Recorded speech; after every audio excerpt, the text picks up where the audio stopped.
సముద్రంలో చేపల వేటకు వెళ్లిన రామన్న ఒక్క చేపైనా వలలో చిక్కుకుంటుందా అని ఎదురుచూస్తున్నాడు. కాని ఎంతకూ చేపలు పట్టంలేదు. ఇంటికి ఏం తీసుకువెళ్లకుండా ఉండలేడు. అందుకే వల వేస్తూ ఉన్నాడు. చేపలు పడకపోయినా తన ప్రయత్నం మాత్రం మానుకోవడం లేదు. బారెడు పొత్తెక్కుతోంది, ఒక్క చేప కూడా పట్టం లేదేంటి? ఇంటికెళ్తే నా భార్య తిట్టరాని తిట్లు తిడుతుంది. పిల్లలకి ఏం చెప్పాలో అర్థం కావడం లేదు. అసలుకి నా కొడుకు రాత్రికి చేపల పులుసు చేయాలని వాళ్ళమ్మతో చెప్తుంటే విన్నాను. ఇప్పుడు ఏం చేయాలో అర్థం కావడం లేదే.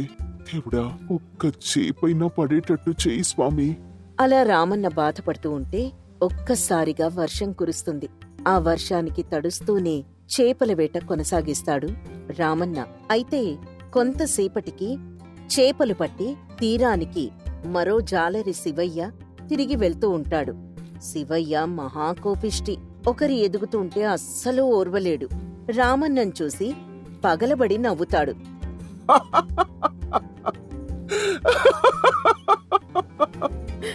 అది చూసి రామన్న తలదించుకుంటాడు.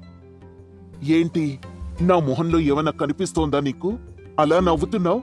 నీ పన్ను చూసుకుంటే మంచిది అంటాడు రామన్న.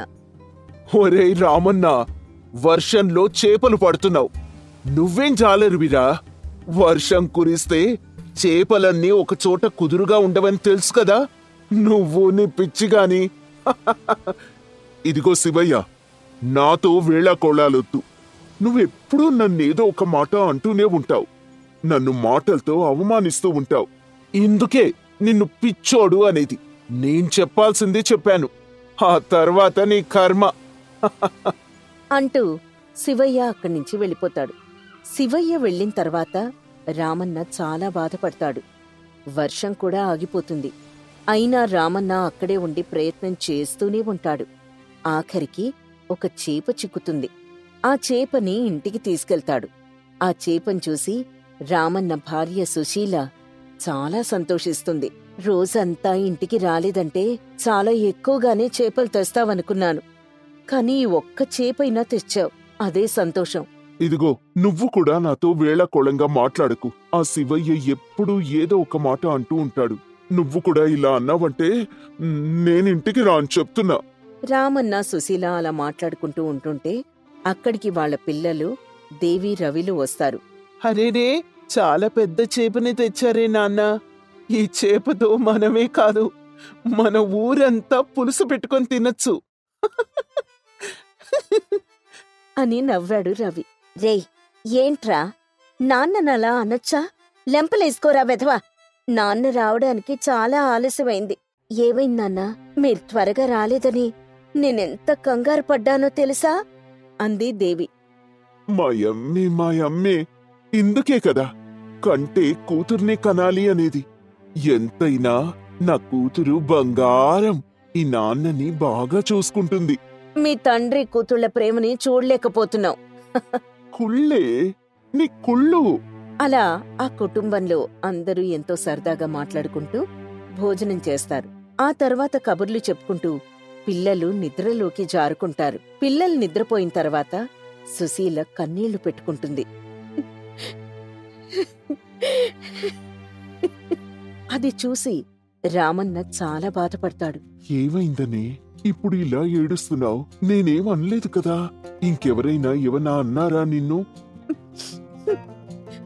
నేను మీ వల్లే ఏడుస్తున్నాను. మీరిలా అమాయకంగా ఉంటే మనం బ్రతకలేమండి. ఈ ఊర్లో చాలా మంది జాలర్లు ఉన్నారు. అందరూ బాగానే సంపాదిస్తున్నారు కదా. కానీ మీరెందుకని ఇలా ఉన్నారు? చాలని సంపాదన వల్ల పిల్లలు కూడా సరిగ్గా తినలేకపోతున్నారు. ఇంట్లో బియ్యం కూడా నిండుకున్నాయి. రేపటి నుంచి ఒంటి పూట మాత్రమే భోజనం చేయాల్సి వస్తుంది. అవన్నీ తలుచుకుంటుంటే నాకేడుపోస్తోంది. దయచేసి బాధపడకే, నేను సంపాదిస్తాను. నువ్వు చూస్తూ ఉండు.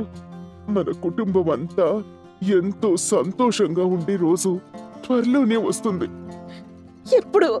నేను చచ్చిన తర్వాతనా? ఏంటి సుశీల ఆ మాటలు? నువ్వలా మాట్లాడకు. నేను తట్టుకోలేను. మన పరిస్థితి మారుతుంది. నన్ను నమ్ము. ఇలా పేదరికంలో బతకడం నాకు ఇష్టం లేదండి. మీరేదైనా చేయాలనుకుంటే నెల రోజుల్లో చేయండి. అప్పటికీ మీ సంపాదన ఇలానే ఉంటే నేను మాత్రం చూస్తూ ఊరుకోను. నా పిల్లల్ని తీసుకొని నేను మా పుట్టింటికి వెళ్ళిపోతాను. అక్కడైనా వారికి కడుపు నిండా భోజనం పెట్టి సంతోషంగా చూసుకుంటాను. అది కాదే సుశీల, అలా అనకే. నా మాట విను. ఇంకేం మాట్లాడొద్దు. పిల్లలు నిద్రలేస్తే బావుండదు అంటూ సుశీల అటువైపు తిరిగి పడుకు. భార్య మాటలు తట్టుకోలేక బాధపడుతూనే రామన్న ఆలోచనలో పడతాడు. సరిగ్గా నిద్ర పట్టకపోయేసరికి ఇంటి నుంచి కాస్త దూరంగా వస్తాడు. సముద్రాన్ని చూస్తూ కంటతడి పెట్టుకుంటాడు.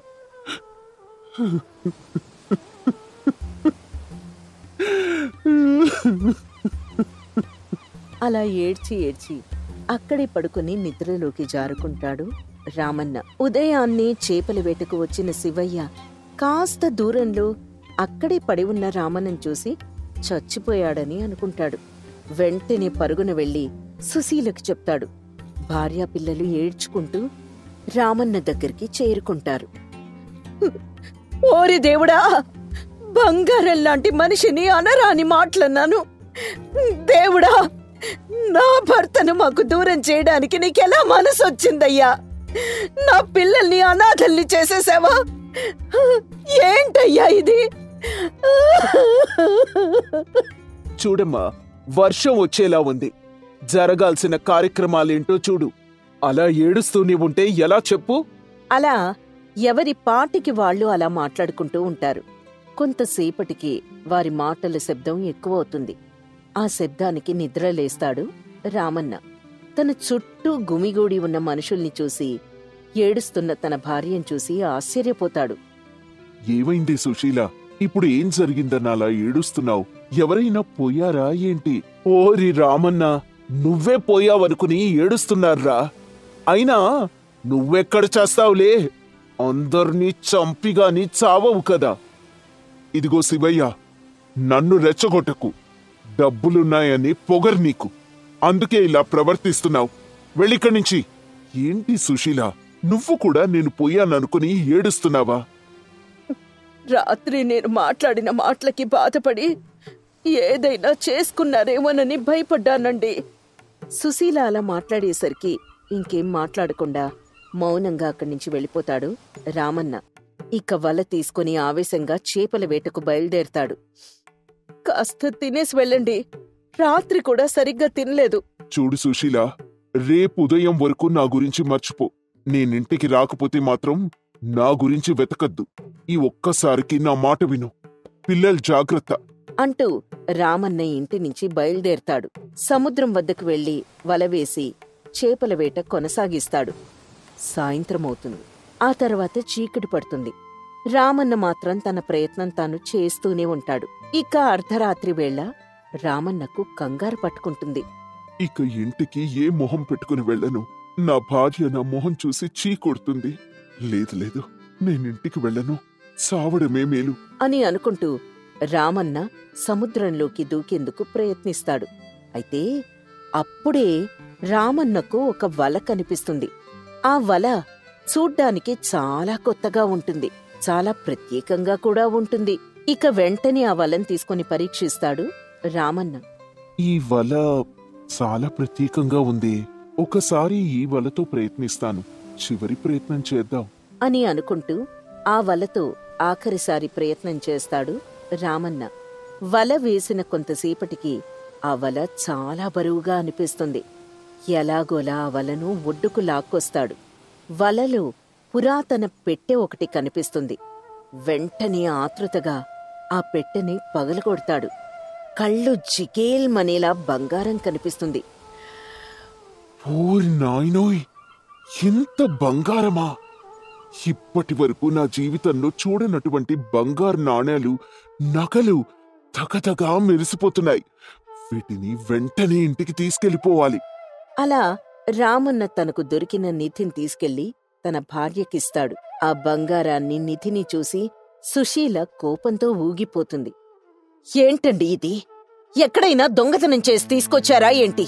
మీరు దొంగతనం చేశారని తెలిస్తే ఇంట్లో ఉన్న మమ్మల్ని కూడా అందరూ తిట్టిపోస్తారు. ఇటువంటి పనులు చేయడానికి మీకు అసలు మనసెలా వచ్చిందండి? చూడు సుశీల, నేను పేదవాణ్ణి మాత్రమే. అలాగని ఇలా తప్పు పని చేయడానికి సిద్ధపడ్ను. నాకున్న దాంతో తృప్తి పడతాను. బహుశా ఇందుకేనేమో ఇలా ఆ దేవుడు నాకిది ఇచ్చాడనుకుంటా. నన్ను నమ్ము సుశీల. నిజమా? నన్ను క్షమించండి. మీది చాలా మంచి మనసు. మీలాంటి వారికి ఆ దేవుడు ఎప్పుడూ అన్యాయం చేయడు. మీకు అదృష్టం ఉంది కాబట్టే ఇలా జరిగింది. నాకు చాలా సంతోషంగా ఉందండి. ఈ బంగారాన్ని నమ్మితే చాలా డబ్బులొస్తాయి సుశీల. ఆ డబ్బులతో మన కుటుంబం మొత్తం సంతోషంగా ఉండొచ్చు. ఆ శివయ్య కంటే ఎక్కువ డబ్బులు పొందొచ్చు. నాకు చాలా సంతోషంగా ఉంది సుశీల. నాన్నా, నాకు మంచి బట్టలు కొనిపెట్టాలే. నాన్నా, నాకు తినడానికి మిఠాయిలు తీసుకొస్తారు కదా? రేయ్ నా బంగారాలు, మీకేది కావాలంటే అది కొనిపెడతాన్రా. ఇప్పుడు మనం పేదవాళ్ళం కాదు, డబ్బున్న వాళ్ళం. మీ నాన్న అమాయకుడు కాదు, అదృష్టవంతుడని అందరికీ చెప్పండి. ఇక పండగ చేసుకుందాం పదండి. అలా రామన్న తన భార్యాబిడ్డలతో సంతోషంగా ఉంటాడు. నిధిని అమ్మిన తర్వాత వచ్చిన డబ్బుతో ఆ కుటుంబం ఎంతో ఆనందంగా బతుకుతుంది. అనగనగా రావులపాలెం అనే అందమైన పల్లెటూరు ఉండేది. ఆ పల్లెటూరులో సీత అనే అందమైన అమ్మాయి ఉంటుంది. బాగా తెలివైంది. సీతకి కొంత వయసు వచ్చినప్పటికీ తల్లిదండ్రులిద్దరూ చనిపోతారు. అప్పట్నుంచి వాళ్ళ అమ్మమ్మ దగ్గర పెరుగుతుంది. వీళ్ళ జీవన వృత్తి మేకలను పెంచడం. అలా సీత కొంచెం ఊహ తెలిసిన అమ్మాయి అవుతుంది. ఊర్లో పిల్లలందరూ బడికి వెళ్లడం చూసి సీత వాళ్ళ అమ్మమ్మ రామనమ్మతో, అమ్మమ్మ, అందరూ బడికి వెళ్తున్నారు, నేను కూడా వెళ్తాను. బాగా చదువుకుని మంచి ఉద్యోగాన్ని సంపాదించి నిన్ను బాగా చూసుకుంటాను. అమ్మా తల్లి, నీ చిన్నతనంలో నీ తల్లిదండ్రులిద్దరూ పోయారు. నిన్ను బడిలో చదివించేంత స్తోమత నాకు లేదు. నేను కూడా బాగా ముసల్దాన్నైపోయాను. నీ మాటలు వింటుంటే నాకు బాధగా ఉంది. నిన్ను ఎలా కష్టపడి పెంచాలో నాకు తెలియడం లేదు అని బాధపడుతుంది. అమ్మమ్మ, బాధపడకు, నేను బడికి వెళ్ళను. నువ్వు ఏ పని చెప్తే ఆ పని చేస్తాను అని అర్థం చేసుకుని ఉంటుంది. అమ్మ సీత, నువ్వు చిన్నదానివైనా నీ మనసు పెద్దది. మన ఇంటి దగ్గర మేకలున్నాయి. మేకలను మేతకు తీసుకుని వెళ్ళాలి. నాతో పాటు నువ్వు కూడా రావాలి. అలాగే అమ్మమ్మ, తప్పకుండా వస్తాను అని అంటూ ఇద్దరూ కలిసి మేకలను పట్టుకుని మేతకు ఊరు దగ్గరలో ఉన్న తోటకు తీసుకెళ్తారు. సీత మేకలను మేతకు విప్పి తోటలో చక్కగా ఆడుకునేది. ఒకరోజు సీత ఆట ఆడుతూ తోటంతా తిరిగి పరిశీలించి తన అమ్మమ్మతో, అమ్మమ్మ, ఈ తోటలో ఎక్కడ కూడా పండ్లు చెట్లు ఏమీ లేవు. మనం పండ్ల మొక్కలు తెచ్చి ఈ తోటలో నాటుదాం. ఎందుకమ్మా? ఈ తోటలో నాటడం వల్ల ఏం ప్రయోజనం ఉండదు. అయినా ఇది మన తోట కాదు. మొక్క నాటామంటే రోజు నీరు పోయాలి, దాన్ని చక్కగా చూసుకోవాలి. ఈలోగా మనలాగా ఎవరైనా పశువుల్ని తెచ్చి మేపించేస్తారు. అయినా ఇప్పుడు మొక్కలు నాటితే అదెప్పుడు పెద్దదయ్యి నీకు పండ్లనిస్తుంది. రోజు మనం తోటకి మేకలను మేపడానికి తీసుకెళ్తున్నాం కాబట్టి వచ్చేటప్పుడు కొంచెం నీళ్లను కూడా పట్టుకుని వచ్చి మొక్కకి నీళ్లు రోజూ పోస్తాను. అలా రోజూ పోయడం వల్ల నాతో పాటు మొక్క కూడా పెరుగుతుంది. నేను చాలా పెద్దదాన్ని అయ్యేటప్పటికీ ఆ మొక్క కూడా పెద్ద మొక్కగా పెరిగి పండ్లనిస్తుంది. నీ సంతోషాన్ని నేను కాదనలేను.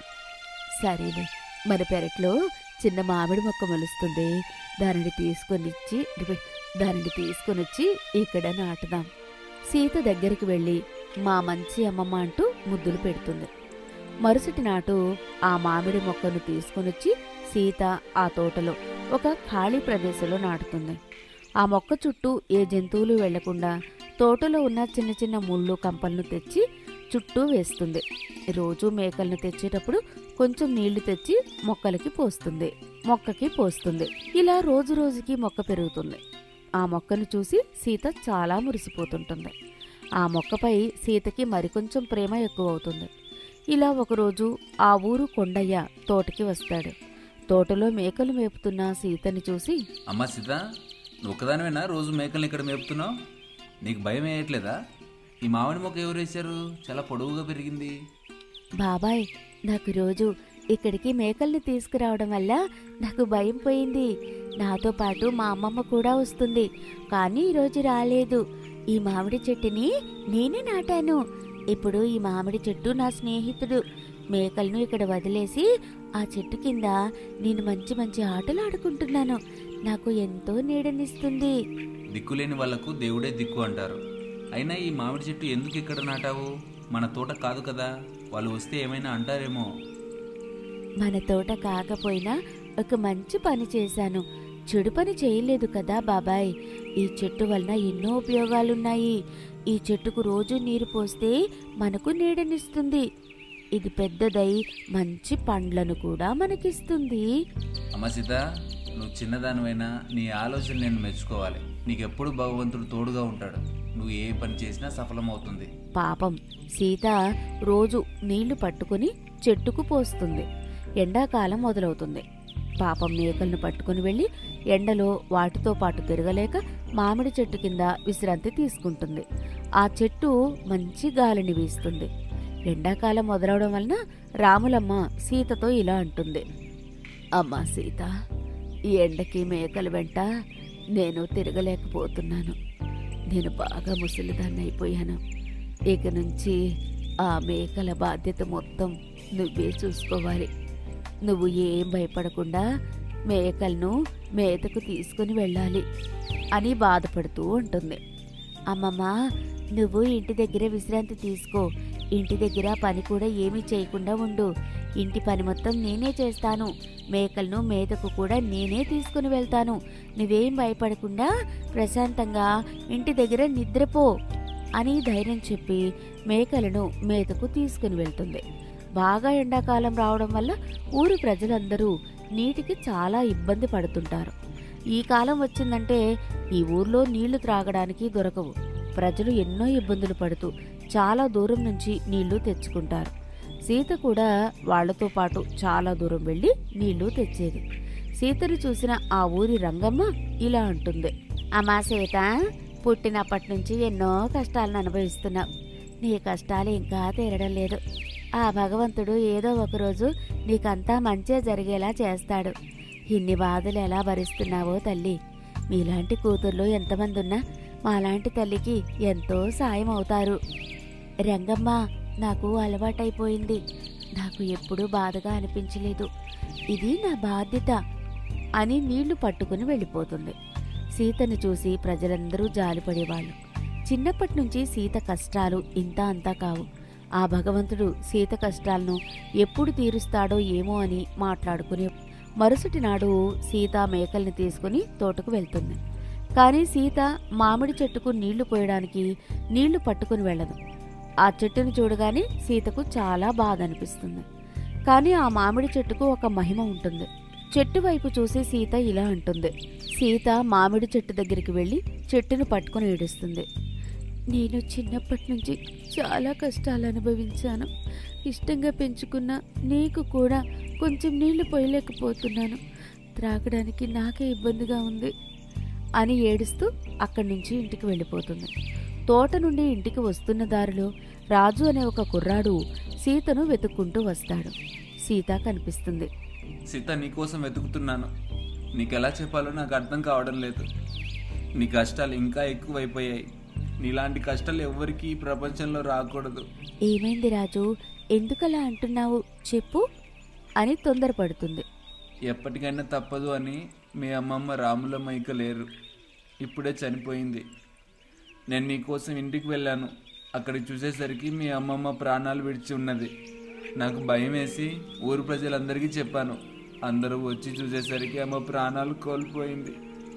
సీత ఆ మాట వినగానే అక్కడికక్కడే కళ్ళు తిరిగి పడిపోతుంది. రాజు ఆమెను లేపి అక్కడి నుంచి పట్టుకొని వస్తాడు.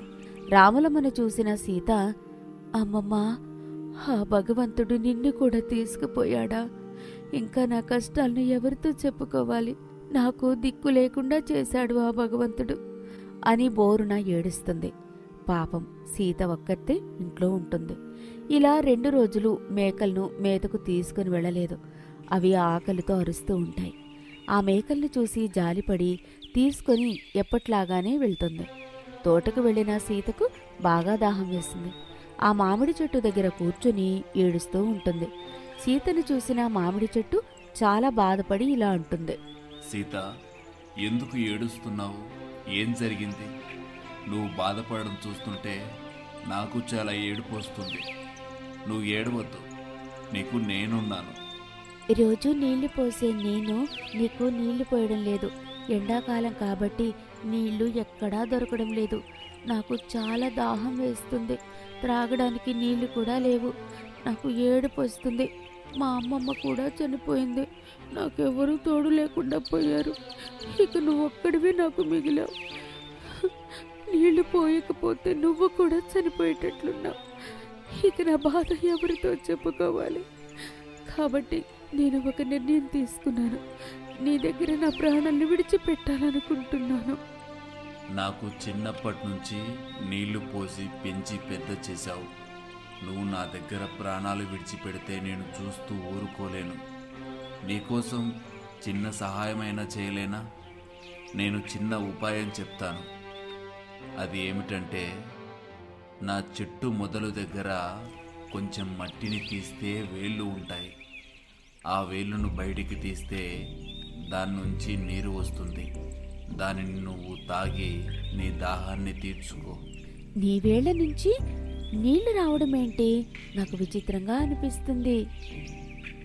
సీత, నాకు ఉన్న మహిమ అలాంటిది. కాబట్టి నేను చెప్పినది చెయ్యి. కానీ ఒక షరత్. అదేమిటంటే, నువ్వు ఎన్నిసార్లు అయినా నీళ్ల కోసం ఈ వేళ నుంచి నీరు తీసి తాగవచ్చు. కానీ ఇంకెవరి కోసమైనా నువ్వు వేళ్ళు తీసి నీళ్లు వాళ్ళకిస్తే నువ్వు చనిపోతావు. నిన్ను పెంచినందుకు నా మీద విశ్వాసం చూపించావు కాబట్టి నేను అలాంటి పని ఎప్పుడూ చేయను.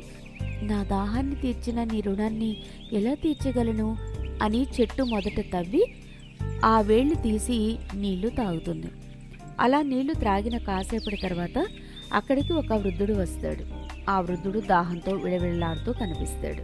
అమ్మా తల్లి, కొంచెం నీళ్ళు ఇచ్చి నా దాహాన్ని తీర్చమ్మా. ఎవరికి అడిగినా ఊర్లో నీళ్లు ఇవ్వడం లేదు. నేను చనిపోయేలా ఉన్నాను. నాకు చిన్న మనవడు మనవరాలు ఉన్నారు. వాళ్లకు చూసుకోవడానికి నేను తప్ప వేరే ఎవరు లేరు.